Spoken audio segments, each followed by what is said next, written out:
What's going on, guys, and welcome to the third episode of the Chelsea Chat. In this week's episode, we'll be discussing the FA Cup match against Peterbrough. We'll be discussing our latest transfer news, and we'll also be discussing who we got in the fourth round of the FA Cup. As always, guys, at the start of the show, we look back on the latest game Chelsea have played, which was Peterborough at Stamford Bridge.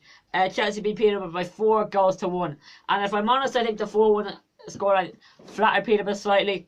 I think we could have had more goals, especially towards the end, when Pedro, was running through on goal and he tried to, he had a couple of bites at the cherry. Instead of, it would have been an easier option to square it to Batshuayi, but he ended up didn't. But you can see why he didn't go for goal. He was on his hat trick, so you kind of let that stuff slide when you're 4-1 up and there's about 2 seconds left. Now, on the subject of Michy Batshuayi, the One Football app, if you guys don't know it, they gave him man of the match. And to be honest, I don't think he deserved man of the match. All in all, he got his goal. But I thought there was times in the match where he kind of held onto the ball for too long.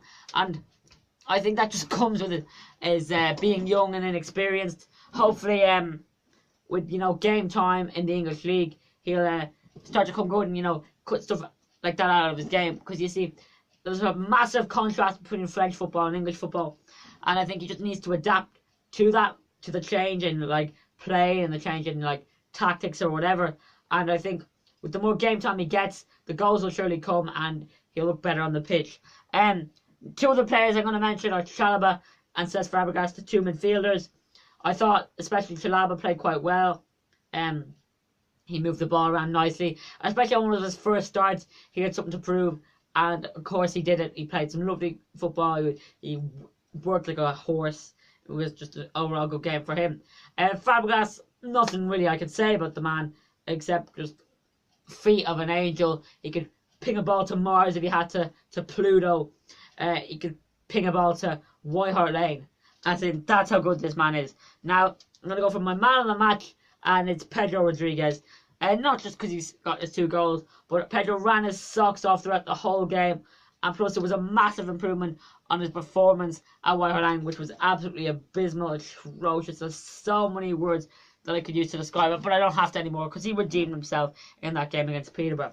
Now, there is a Peterborough player I want to look at, and if you watch the preview, you can kind of guess who it is. It's Chris Forrester. Now, I'm going to give Chris Forrester a 6 out of 10 for his performance against Chelsea.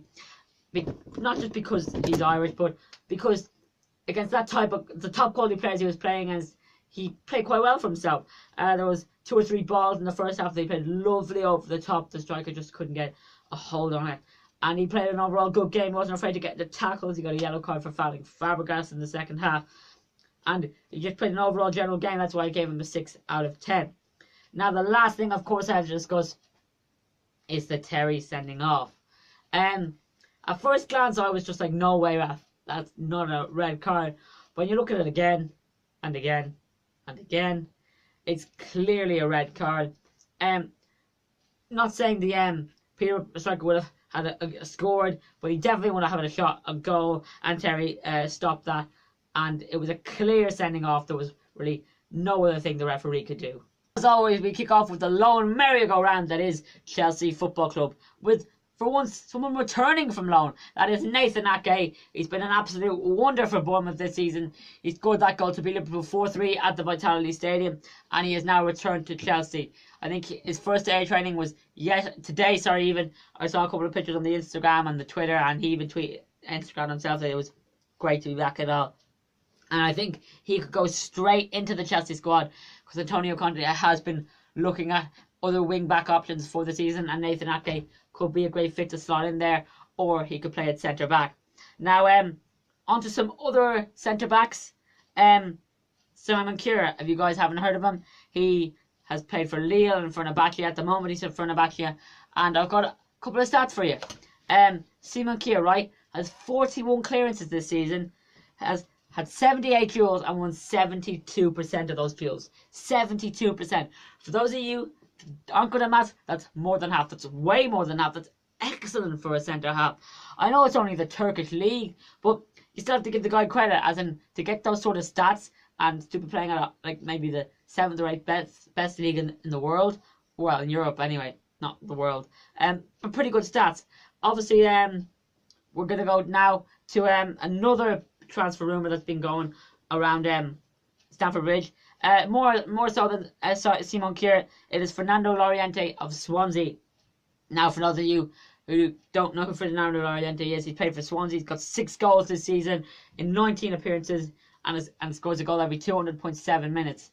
Fernando Llorente has played with the likes of Atletico Bilbao and also played under Antonio Conte at Juve. So I think maybe there could be a bit of a partnership going on there, and I could. Like I said this with Vidal in the first episode, I think, that a manager is a big part of the move, and maybe, Llorente will see this as, also moving to a big club and moving with an old manager who get the best out of him. Now, I'm going to go to one more transfer that's been, circling around Chelsea lately. It's Michy Batshuayi going out on loan to Swansea and West Ham have been linked, but I saw one report today saying Spurs were linked, and there's no way in hell, there's no way we'd let him go to Spurs after what they did to us the other night.